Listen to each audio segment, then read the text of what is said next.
This session starts on page 310, and what we are going to do is create the inside master page. We have already created the outside, so now we need to create the other side of the trifold. So anyway, when you are planning a folding document layout, it is also important to understand how the two sides of the document relate to each other. Fold marks on the front and back should line up. This means if one panel is a different size than the others, the back side of that sheet must be laid out as a mirror image of the front side in order for it to work. In this illustration in the book, a document has one fold, a small panel that folds over to cover half of the inside of the brochure.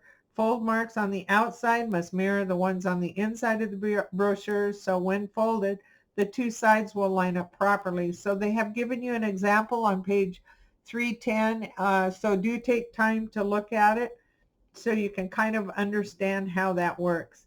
Okay, with the letter INDD open, we are going to go over to our A outside, and we are going to right click on the name itself, and you will see duplicate master spread A outside. We are going to left click on that, and you'll see what it did is it created a duplicate of the A outside called B master. And what we're going to do is right click on B master, and we are going to choose options for B master, which will open up a dialog box. In the dialog box under the name field, you want to change that to inside. So type inside. And all we have to do after we type inside is click OK. And now what you'll see up in your Pages panel is A outside and B inside. Now the next thing we want to do, because we need to be able to see the whole thing, is we need to zoom out just a little bit. So use your Control minus, because you need to be able to see the entire document. And then we're going to go over and grab our page tool, which is the third one down.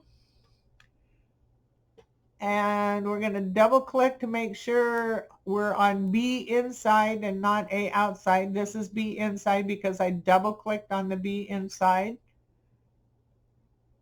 And in the control panel, what we're going to do is at the top, we are going to make sure that the objects move with page is checked, and that liquid page rule still says object based, which it does on mine. Then what we're going to do is we are going to click the left page in the outer area like so, on the outside of the frame area. And you will see that, okay, this one is now lit up. And what we're going to do is we are going to drag right until the reduce panel snaps to the right edge of the spread. And this is how it's done. We're going to take this and drag it over here to the right. Hold on. Maybe I have to do it from the outside. Yes, have to be on the outside edge. Whoops. Let me undo that and try it again. Don't let your mouse go, but get out on the outside of the margin. Hang on to it. And what you want to do is drag it clear over here. That did not work. My problem is I'm very limited on mouse space. Okay, so go over here to the left, drag it, don't let your mouse go until you line it up right to the edge of the far right one, and then let it go. How you know you have done it is you will see that instead of being on the left, the one with the little squares is now on the far right hand side, and that's how you know you have done it correctly. Once you've done that, we are going to have to do some name changes and stuff. Oh, the other way you can tell is it will say letter fold, down here at the bottom of the right one instead of where it was originally on the left. The next thing that we need to do is we need to rename these text frames at the top. So let's blow those back up to where we can see them. We're going to go grab our text tool, and in the left page we're going to call it, the left page is going to be left, inside left panel, so retype it.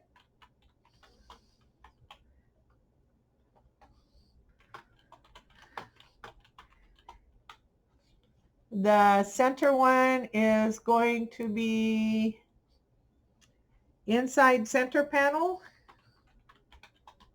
so type it. And then the right one is going to be inside right panel dash fold in.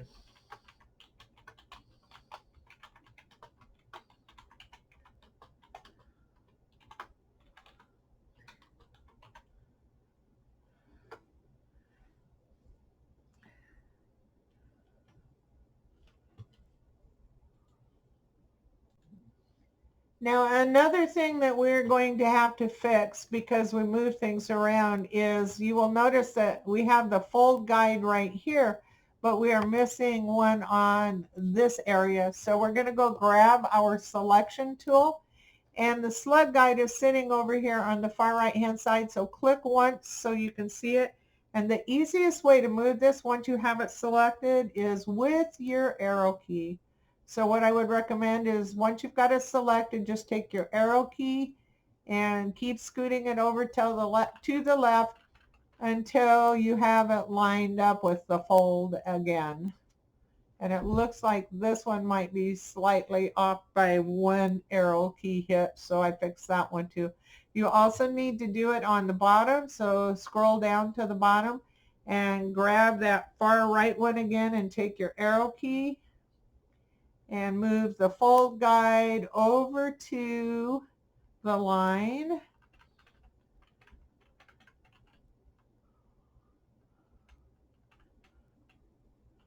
There you go. And once you have done that,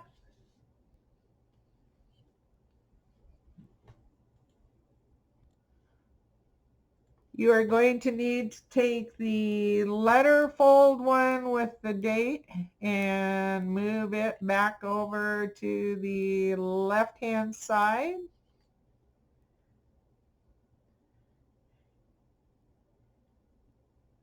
And take the work in progress one and move it over to the right hand side.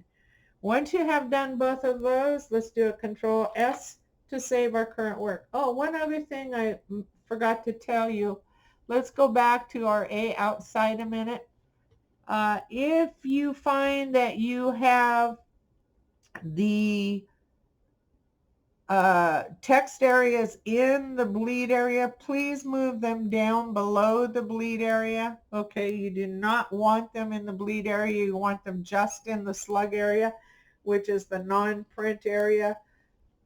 So move those down. You just highlight them with the selection tool, and you can just use your arrow key to bump them down a little bit. Once you have them both bumped down, click back on B side, make sure those are not in the bleed area. This one almost is, so I'm going to bump it down a couple. And I think I'll bump this one down a couple. And then do another Control S and save your work. Okay, the next portion that we're going to be working on is saving this as a template starting on page 313. As the previous exercise demonstrated, setting up a brochure properly can be time consuming. But once you have set up a folding layout, it's a good idea to save the layout as a template so the same structure can apply to any similar type of layout. Every time you want to create a rack card with the same folded size, you can open the template and begin with an empty file containing the correct guides and marks. So we're going to save this as a template is the next step of what we are going to do. So let's click on the A outside master layout name to select the entire page. And what we are going to do now is we are going to take and drag the A outside down below the A in the page area down below, in the lower half of the page panel. Now what we're going to do is we are going to click on the page 1 icon, and with the page 1 icon, which is just this A up here, we are going to go down and click the garbage can, and it says, do you want to delete the page? And you're going to say okay. So now what we've got is we've got 1 through 3 with the A outside. Once we have just the 1, 2, 3 for the A outside, what we're going to do is we are going to click on B inside, and we are going to drag that down in the pages area below and create with B pages 4 through 6. Once you have done that, in the lower half, let's click pages 1 through 3 with the page numbers to bring that into the document window, and we're going to go and click Control 0, which fits the spread to the window. And if necessary, we're going to reduce it just a couple so we can see the slug areas. What we're trying to do is set this up before we save it as a template. So we just make it to where you can see everything. And the next step is to right click the selected spread. So we're going to right click it.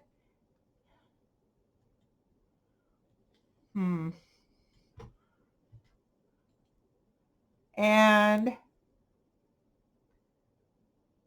choose override all masters. So click override all masters on that. And then we're going to double click the 4 through 6 and do the same thing, override all master items.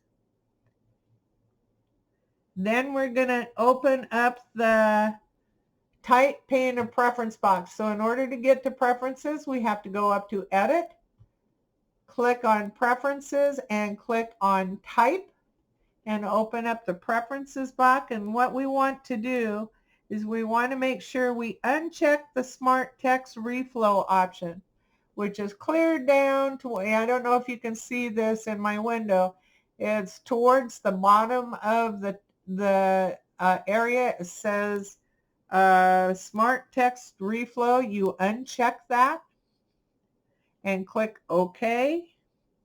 Then we go up to File, down to Save As. Make sure that we are inside of our Australia folder. And we are going to, underneath where it says Save Type As, we are going to choose InDesign CC 2019 template. Okay, and you will see that indeed the letterfold is going to change to an INDT, which stands for template, and click Save. Once you have done that, you have now finally built your 4x9 rack card. You have saved it as a template, and this is what we're going to start building on in the next lesson.